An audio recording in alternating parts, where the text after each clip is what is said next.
um, Estamos hablando de aplicaciones del blockchain. Entonces, uno de los elementos es que es peer-to-peer, ¿sí? Entonces, digamos que ahí están, en la clave están esas dos palabras, que es descentralizada y distribuida. Básicamente y ahí viene como lo importante de ese sistema de transacciones, que es la información no queda en un único servidor. O sea, si yo hago algún tipo de transacción, em, en teoría, toda la red digamos que de billeteras, que hay una aplicación, hay varias aplicaciones, hay varios niveles como, digamos que de la infraestructura del blockchain. Em, Hay una que es la wallet, que son las wallets. Carteras virtuales. Las billeteras, traduce de billetera. Entonces, digamos que es una aplicación, pero eso simplemente es como la interfaz. O sea, ya desde el punto de vista de los Bitcoin hay diferentes niveles. O sea, las wallets, digamos que es donde nosotros podemos hacer la transacción. Hay un nivel más profundo que es ya es digamos que el corazón del algoritmo como tal. O sea, eso es un algoritmo matemático. De por sí que es casi un juego. Entonces, en el sentido, el corazón del Bitcoin, ¿qué es? Es un algoritmo matemático en el cual eh, el creador del Bitcoin, ¿quién es el creador del Bitcoin a todas estas? No, profe, pues no se sabe, ¿no? Dicen que lo mataron. Algo así. Pero el nombre que se conoce por ahí Satoshi Nakamoto, supuestamente. es ese. Que por eso los centavos se llaman satoshis, los centavos de Bitcoin. O sea, usted puede hacer transacciones en Bitcoin, pero el Bitcoin como es caro, de ahí se partió en una monedita que son los satoshis, ¿no? Entonces, estaba buscando acá una cosa. Es una imagen que había encontrado.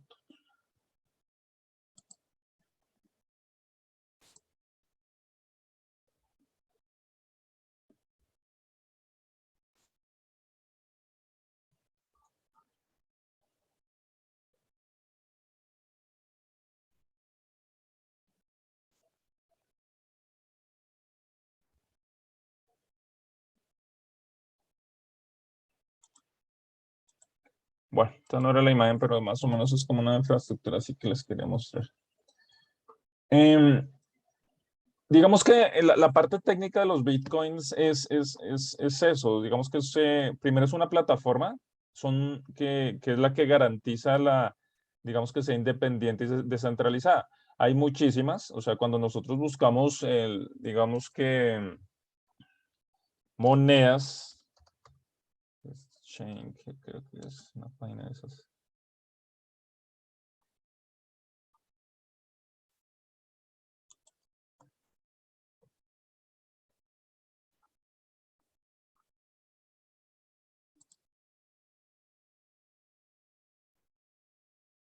Por ejemplo, hay unos exchange muy grandes como esta Binance, es uno de los más grandes del mundo en esas transacciones. Creo que tiene hasta en Colombia tienen convenios con la vivienda y no sé qué. Buscan dónde aparecen las monedas. Estas.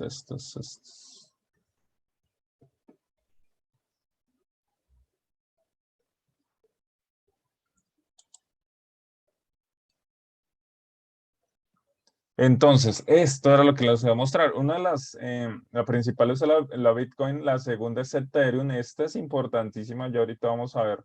Está la de Binance, que era esta misma que estábamos hablando. Entonces, cada una de esas es una infraestructura diferente. O sea, cada uno tiene su propio algoritmo, tiene su propio software, tiene su propio código, su propia herramienta. O sea, todos no son lo mismo. Básicamente todos partieron de Bitcoin, digamos que todos partieron de Bitcoin como herramienta de transacción, pero el secreto en qué radica, resulta que eso es un algoritmo y, o sea, es pura matemática básicamente, en el cual el señor Satoshi desarrolló este algoritmo. ¿Para qué? Más que la distribución, más que el peer-to-peer, más que eso, el secreto es esa parte matemática, en el cual garantizaba que no habían un número ilimitado de contraseñas o claves o los keys de los Bitcoin, sino que eran limitados, ¿sí? Entonces, al ser limitados, pues digamos que garantiza que en determinado momento se van a acabar, ¿sí? Eso es digamos que una mm, política, no, sino como una ley, sino como de la economía. O sea, si las cosas se ponen costosas es porque son más escasas, ¿sí? Por eso el oro es más costoso, porque es difícil de explotar y de sacar. Primero, porque ya ha sido explotado durante muchos milenios, ¿sí? Y segundo, porque digamos que ya las reservas están, digamos que muy controladas, ¿sí? Digamos que lo mismo pasa, digamos, con este tipo de transacciones. Entonces, lo que intentó hacer es a nivel digital, por eso es un simple algoritmo, donde se minan esas contraseñas. El que logre minar esas contraseñas, pues crea, digamos que se queda con su Bitcoin. Entonces, los primeros años, digamos que usted no, así usted entendiera, usted no podría comprar los primeros Bitcoins, eso pasó muchos años después, sino los primeros años usted tenía que minar y descubrir esas contraseñas. Y por eso digo que es casi como un juego. Entonces, eso es una tecnología que lleva muchos años, o sea, esto lleva muchos años ahí, sino que últimamente, digamos que ha tenido un boom desde la parte económica aquí. Entonces, no sé, creo que ya muchos de ustedes mismos han preguntado, bueno, ¿y cómo es que la gente hace plata con Bitcoin? Pues sencillo, como cualquier cosa, comprar barato y vender caro. Ahí viene el secreto, o sea, todos esos mitos que se taparon en plata y eso, pues es porque hace muchos años compraron el Bitcoin cuando no valía, mira, hoy estaba $58,000, calculen un Bitcoin, sino lo compraron cuando, o lo hicieron solos con las tarjetas de video, pero hace muchos años, ¿sí? Entonces, digamos que lograron, digamos que hacer ese modelo, o sea, los primeros que compraban Bitcoin en realidad no podían comprarlos porque descubrieron, cuando lanzaron esto, que fue, no tengo el año, ¿ustedes saben el año exacto que salió el Bitcoin? Los de la exposición, ¿cuándo fue?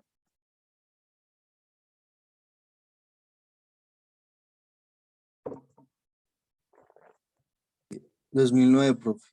2009.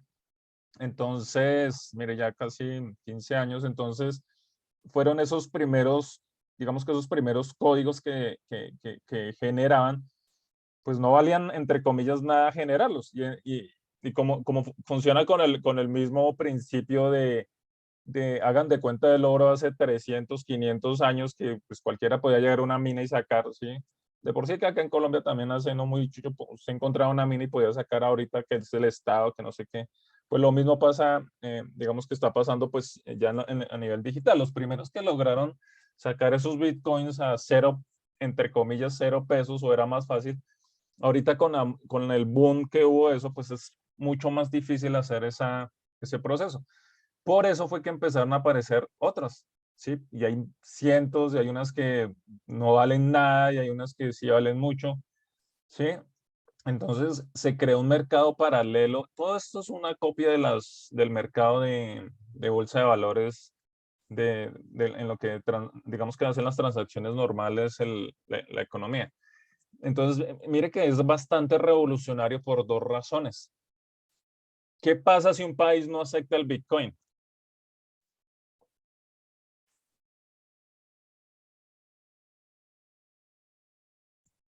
¿Qué creen, chicos?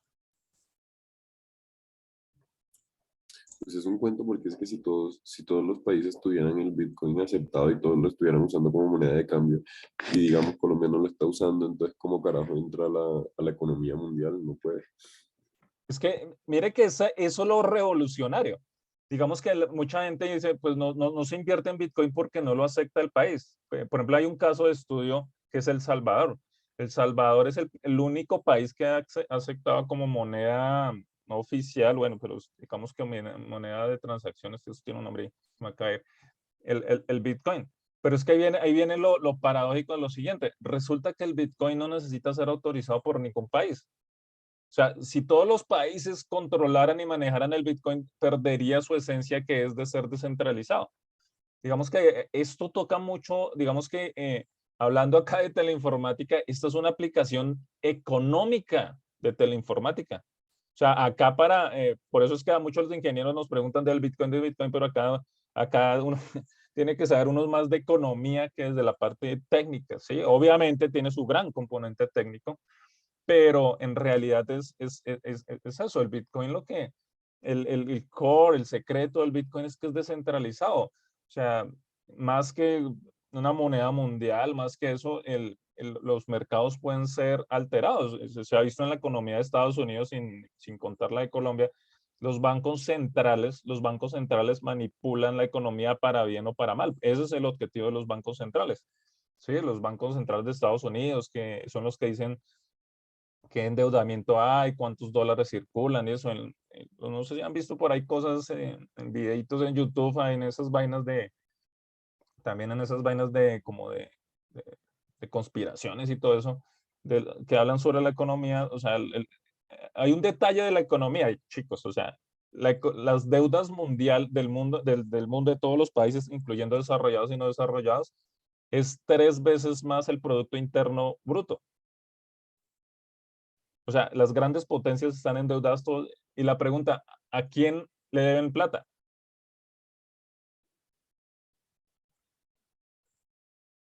Si Estados Unidos le debe plata, ¿a quién le debe plata?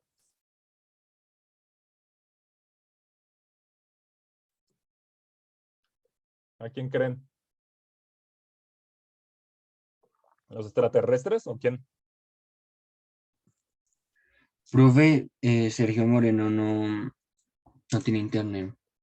Ah, bueno, vale, vale. ¿A China, profe? No necesariamente, porque China también tiene unas deudas. Es que, mírelo, por eso es que esto es un tema más económico bueno, digamos mitad y mitad.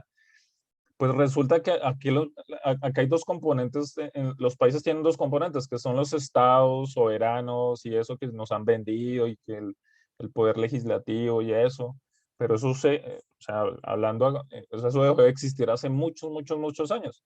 Básicamente el otro componente es toda la parte de mercado y economía que lo manejan las empresas privadas.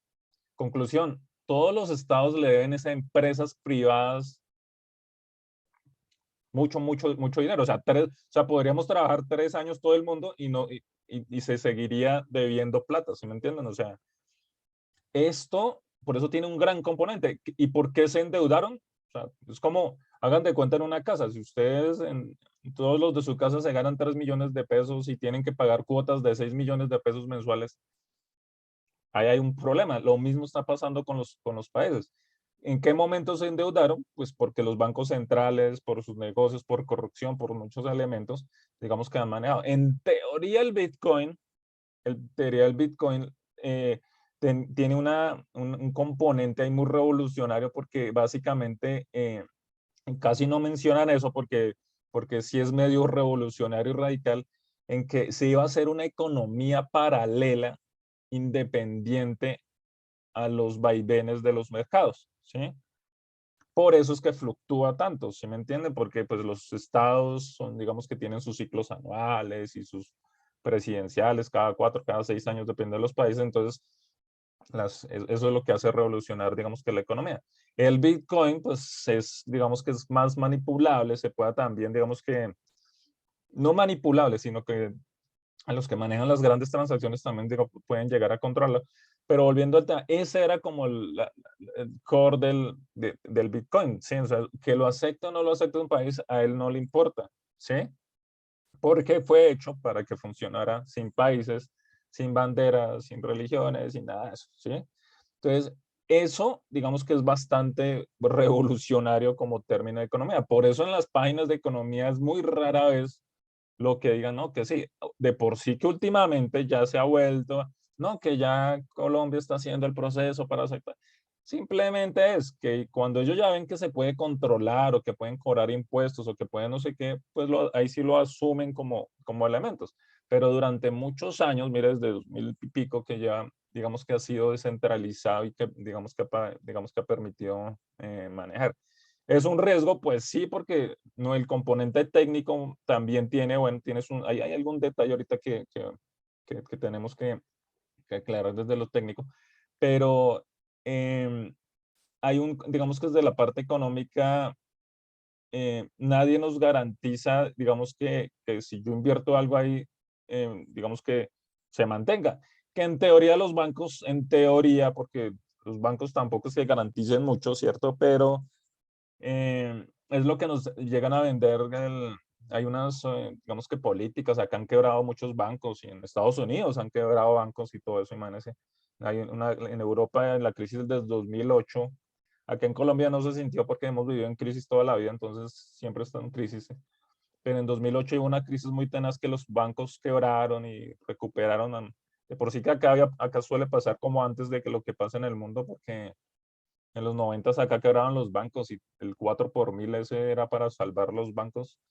Eh, entonces, mira, si quiebran esas empresas, pues digamos que hay muchos malos manejos financieros y los que saben de finanzas y quiebran, imagínense los mortales que no sabemos de finanzas. Entonces, esta parte era, digamos que el core de eso. Ya hablando de lo técnico, entonces, es distribuido, el algoritmo matemático que hace eso es muy, o sea, en serio es digamos que un super software para lograr eso, hablando de todo el protocolo y eso. Imagínense que el mismo algoritmo llega, genera esos códigos, verifica. Otra cosa, ese mito de que las transacciones del Bitcoin no se pueden rastrear en realidad es cuestionable en el sentido de que de por sí que una de las cosas que garantiza el Bitcoin es toda la transacción. Es como si acá cuando saca un billete de 100.000 y al final cuando el Banco de la República lo vuelva a tener, rastrear todas las personas que hicieron transacciones. El Bitcoin sí hace eso. El Bitcoin sí tiene cada vez que usted va haciendo el proceso con el Bitcoin, se puede llegar a manejar. ¿Qué pasa cuando uno compra un Bitcoin? Primero, si usted compra un Bitcoin, es que porque tiene mucha plata, porque vale $58.000. ¿Cuánto son $58.000 hoy?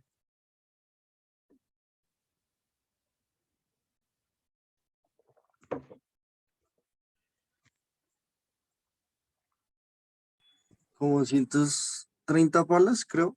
Imagínense, es muchísima plata.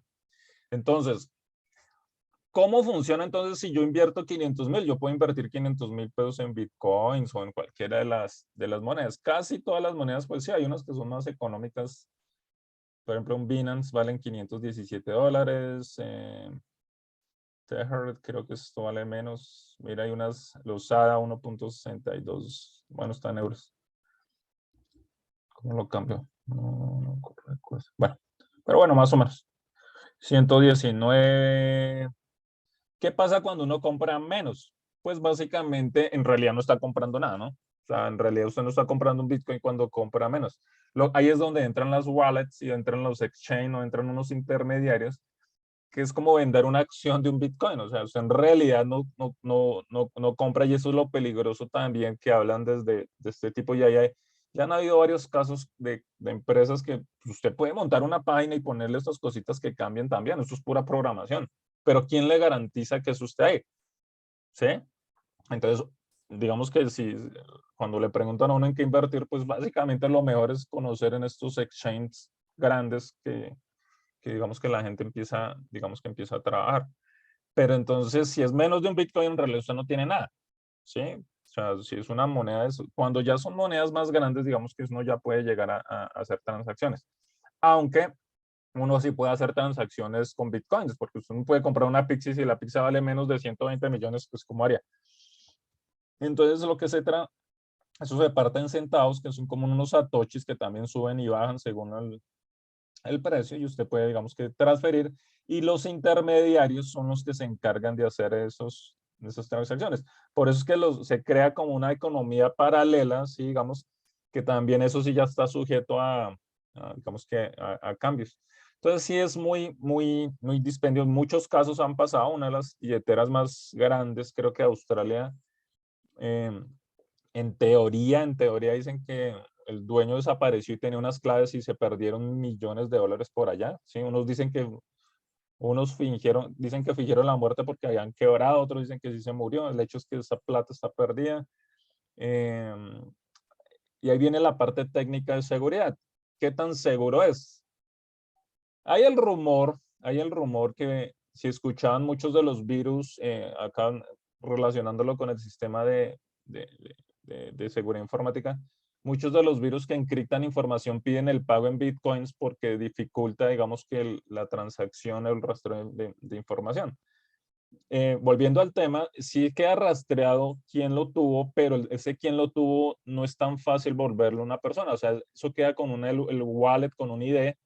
Entonces yo puedo ver qué IDs lo tuvieron, ¿cierto?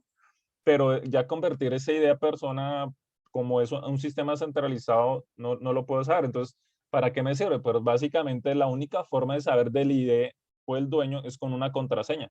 Eso trabaja con unas claves cifradas divididas en dos partes. Usted no tiene todo el código porque eso debería ser un número larguísimo, sino tiene una parte.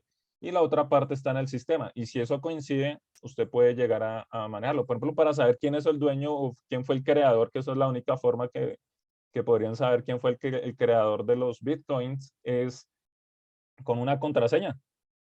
O sea, acá puede parecer, no, yo soy, sí, pero hay una contraseña de por sí que hay millones de dólares que si esa fortuna de bitcoins que tiene el creador la convierten en plata real en el momento, sería como una de las 20 personas más ricas del planeta. Y la única forma de saberlo es si esa contraseña coincide y si él hace una transacción, se podría, digamos que confirmar quién es la persona.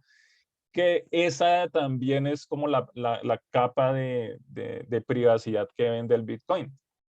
O sea, no es que aparezca ahí el código, no sé qué es Alberto Bernal, no sé qué, en realidad es un código. Pero ahí viene la otra parte, como usted directamente no maneja el core, sino lo hace a través de las billeteras, pues en las billeteras sí se podría saber. Y por ejemplo, ahorita usted hoy puede crear una cuenta en Binance y le pide la contraseña, el usuario, el correo, cédula, país, pues ahí usted ya queda rastreado, ¿sí? O sea, los que trabajan directamente el core y eso sí podrían de pronto dificultar el rastreo, digamos, de la información. No imposible, pero hacerlo más difícil. Entonces, esto, digamos que es como digamos, viendo las aplicaciones desde la parte financiera. Pero hay otras aplicaciones que, por ejemplo, tenemos busquen ahí todos, NFT.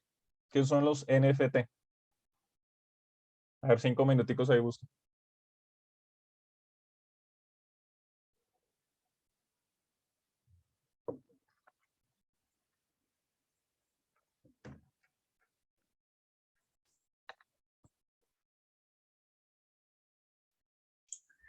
Profe, ¿qué quiere decir no fungible? Como no cambiable, como no cambiable. Venga, buscamos la definición exacta de fungible.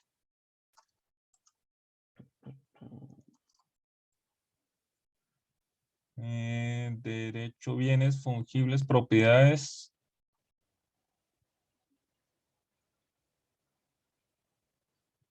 Dice, los bienes, bien fungible, los bienes o cosas fungibles son los muebles de los que no se pueden hacer el uso adecuado a su naturaleza sin consumirlos. Aquellos en reemplazo de los cuales se admite legalmente otro tanto de igual calidad o términos fungible, de latín funge, gastar. No gastables, más o menos vendría a ser.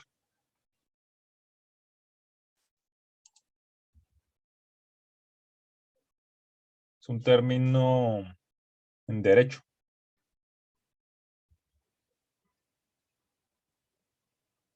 Bienes consumibles sería como una traducción.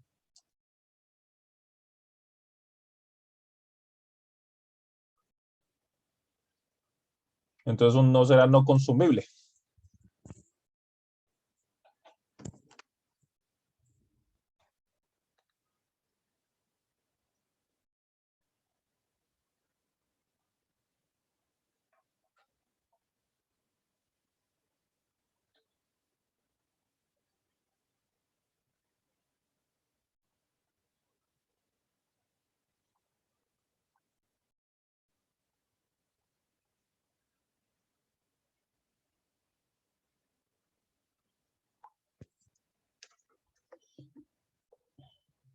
Y esto está basado en blockchain, ¿no?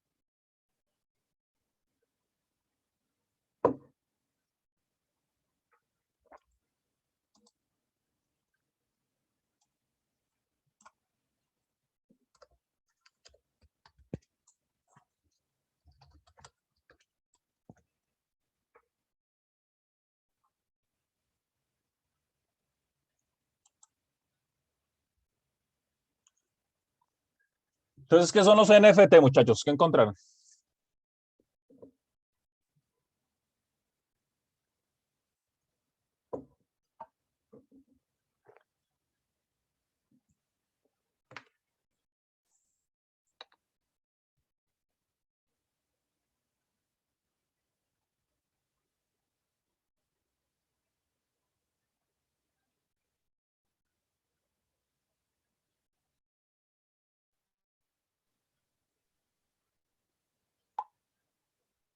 Bueno, dice cómo nos permiten comprar y vender en la propiedad de artículos digitales únicos y hacer un seguimiento de quién los posee utilizando la cadena de bloques NFT. Él dice que es un token o un vale digital Un token que es validator. único y repetible. Sería como un código. Pues Debe ser sí, como un código para... pero ¿qué compramos con esos? ¿O qué nos venden? ¿O qué podemos vender?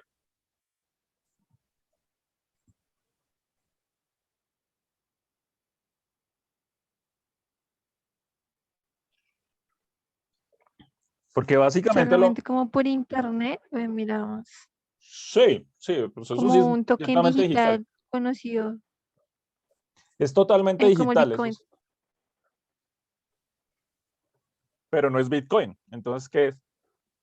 ¿Qué otra cosa puedo? Es intercambio por algo del mismo valor.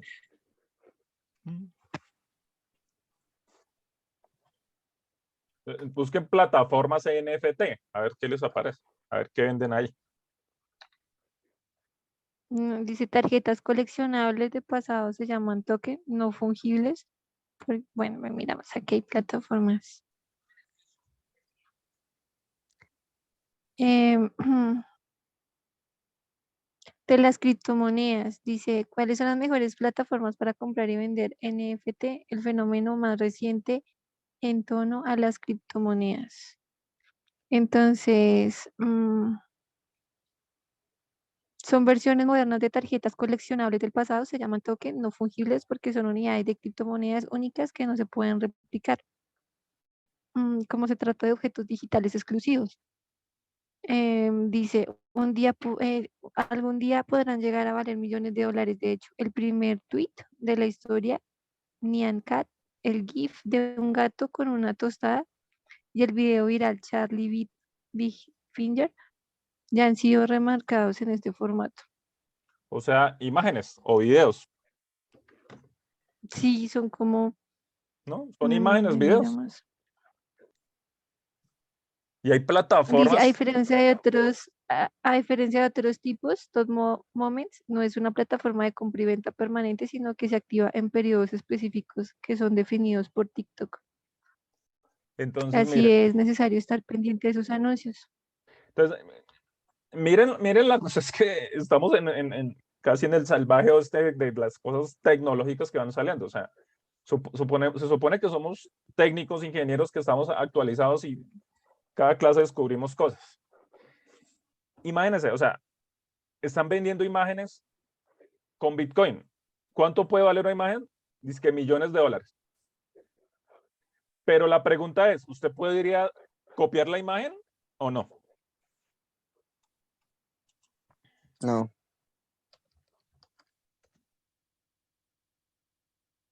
Por ejemplo, esta es una OpenSea. Es una de las plataformas para vender y comprar. OpenSea. O Eternity también es otra plataforma. Marketplace, mire. Recuerden, si nos desconectamos, arrancamos. Ahorita hacemos para arrancar la exposición. Mire, diga, acá ahí dice Eternity es una plataforma que permite la venta de NFT exclusivos y de edición limitada con un especial foco en el deporte, como fútbol americano, Lionel Messi, Luis Suárez. Se suman a este portal. Eternity ofrece dos mecanismos para comprar un NFT, una subasta o si un propietario de uno haya sido transado de la plataforma y quiere venderlo. La plataforma se queda con el 75% de la venta, mientras que el resto es entregado al artista. Opera con Ethereum. Eh, ¿Qué negocio? Ethereum es importantísimo, es una plataforma porque está la moneda de Ethereum y es la que tiene un sistema operativo y usted puede montar estas plataformas parecidas a, bueno, es que tienen muchas utilidades que ya vamos concluyendo el tema para hacer la otra exposición, pero por ejemplo acá, de por sí que hay unas que están muy bajitas, pero hay unas que valen muchísimos dólares. Bueno, bitcoins, pero miren lo gracioso de esto, o sea, venden el video, o sea, venden este videito, venden la imagen, pero ¿ustedes creen que esto se puede copiar o no se puede copiar? O sea, No, deben tener un sistema encriptado, porque pues para valer tanto debe ser único. y es que lo gracioso es que es una imagen, en teoría, o sea, por ejemplo, está buscando una imagen estática, por ejemplo, esta imagen estática, o sea, pues en teoría yo podría Pues hacer sí, eso. están subastando el primer tweet de la historia por 2.9 millones de dólares. Porque, por ejemplo, esto, mire, esta imagen supuestamente es única, encriptada, y obviamente, bueno, yo acá ya le saqué la foto del pantallazo. Pero bueno, obviamente que sí, que mejor calidad, que no sé qué, que pronto puede llegar, pero ¿eso vale millones de dólares? Es la pregunta. O miles de dólares, o, ¿sí? No, Entonces, pues es que de pronto es como para coleccionistas, porque eso es como, yo lo veo como esos de subastas y como imágenes, es como para coleccionistas, como ya personas muy locas sí, en no, es que en tener colecciones. hagan de cuenta que es el álbum de Chocolatinas Jet. O sea, ¿qué es lo que lo hace? Porque pues, se acaban y que unas fichitas y que no sé qué. Pues lo mismo, digital sería algo parecido a eso. Así, o sea, es llevar lo físico y esa es la tendencia y eso es lo que vamos a hablar ahorita del metaverso, es la tendencia de llevar, mire lo que la humanidad tiende a repetir ciclos, o sea, lo chévere de Internet era que ilimitado no sé qué, y ahora el boom de Internet es darle un límite, el dinero ese es darle un límite.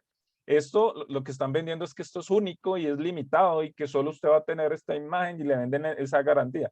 Pero lo que no quiere decir que de pronto lo vendan en otra plataforma o de pronto el artista sí garantiza o, básicamente es como comprar los derechos. Mire lo que usted está comprando. Usted no está comprando la imagen, está comprando los derechos exclusivos de esa imagen. ¿Sí? Y entonces, ¿cómo garantizamos que los derechos exclusivos sean de la imagen? Que un contrato, que no sé qué, pues es garantizar desde la parte tecnológica que usted tiene derechos sobre esto. Y entonces es como lo mismo, usted tiene los derechos de distribución de la película de no sé qué, pero no, nadie le evita que en San Andresito por allá vendan la película pirata. ¿Sí ven? Eso son dos mundos aparte, o sea, digamos que una cosa es la parte legal y otra es la parte técnica. Ya para cerrar acá el tema y cerrar el tema con lo de los metaversos es, por ejemplo, Ethereum, que lo mencionábamos ahorita, es, digamos que es una de las plataformas que nos permite montar estas plataformas. Entonces, mire, cuando buscan Ethereum, mire que no hablan de solo la moneda, dice, es una plataforma open source, o sea, usted podría sobre Ethereum desarrollar y ahí programadores blockchain, es basado en Ethereum, donde puede programar contratos inteligentes. Esto es lo que hacen estas plataformas. Por ejemplo, nosotros podríamos a futuro, las notarías van a desaparecer. ¿Las notarías qué es? Es un señor que garantiza que Luz Adriana nos vendió a nosotros una casa y el que la compró, entonces él garantiza eso, pero en digital, ¿cómo lo hacen? Pues en digital no, es un papel, hay un sistema, pero es físico, ¿se me entiende? Sigue siendo físico, pero en algunos años va a ser digital y la forma de garantizar, por ejemplo, que esas escrituras físicas pasen a algo digital debe ser algo parecido a eso. Obviamente van a haber plataformas de un país, van a haber plataformas mundiales, de pronto ya en 100 años que desaparezcan las fronteras, no sé, ya entonces, ¿usted cómo le vende a alguien de España o España cómo compra pues una super plataforma mundial de finca raíz? No sé, ¿sí? Esto es lo que va a garantizar este tipo de cosas, ¿sí? Que si no, funciona igual que las monedas, pero va a ser a contratos, a títulos, por ejemplo, un código, usted hizo un curso no sé, en Google, ¿cómo garantiza que no da, que ese código sea único? Pues con una plataforma, por ejemplo, parecía eso. Entonces, mire que es ese tipo de cosas. Usted el contenido como tal no lo garantiza, ¿sí? Lo que sí va a garantizar es la transacción, el dueño y lo que se puede hacer con esos elementos. Entonces, eso es lo que es blockchain, ¿sí? Basado en lo que se está trabajando en criptomonedas, pero se está llevando a videojuegos, imágenes, contratos inteligentes, finca raíz, no sé, poco de cosas legales que se puede llegar a trabajar. A futuro, por ejemplo, ustedes van a poder, hablando ya y dándole la introducción a los de metaversos, van a poder hacer, por ejemplo, juegos en el que la vida sea un código, un token de esos de blockchain, y si lo matan desaparece, o si lo matan, el personaje que usted mate o adquiere todo lo que él ha tenido, ¿sí me entiende? O sea, una nueva capa de transacciones a nivel digital que es lo que se está explorando y lo que se está manejando. Entonces es interesante cómo se maneja este tipo de cosas. Bueno, si bien esto de blockchain es grandísimo y solo Ethereum es grandísimo en NFT, ya hay muchos ejemplos que quién sabe que no hemos visto que se pueden llegar a manejar. Bueno, chicos, los de metaversos. Ya presento, profe. Vale, ya creo que no está. O esperamos a que se termine e iniciemos con Sí, mejor, menos. ¿Cuánto falta? Falta poquito, ¿no? 2 minuticos. Ah, bueno. Pues bueno, la voy a cerrar y la vuelvo a abrir mejor y arrancamos. ¿Listo? Sí, mejor. Listo. Entonces ya nos vemos.